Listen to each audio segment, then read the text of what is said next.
আমাদের দলের ভারপ্রাপ্ত চেয়ারম্যান, আমাদের কোটি কোটি মানুষের সবচেয়ে প্রিয় মানুষ, যিনি দীর্ঘ প্রায় 18 বছর ধরে নির্বাসিত অবস্থায় রয়েছেন বিদেশে এবং বিগত প্রায় এক যুগ ধরে তিনি গণতান্ত্রিক আন্দোলনকে নেতৃত্ব দিয়েছেন এবং আমাদের দলকে নেতৃত্ব দিয়েছেন এবং আমাদের যে গণতন্ত্রের উত্তরণের যে ছাত্র গণ অভ্যুত্থানের নেতৃত্ব দিয়ে আমাদেরকে সাফল্যের দ্বার প্রান্তে পৌঁছে দিয়েছেন। আমাদের সেই সংগ্রামী নেতা, এই দেশের গণমানুষের অত্যন্ত প্রিয় মানুষ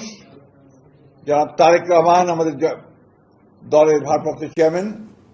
তিনি আগামী 25শে ডিসেম্বর, আমি আবার রিপিট করছি যে আগামী 25শে ডিসেম্বর তিনি ঢাকার মাটিতে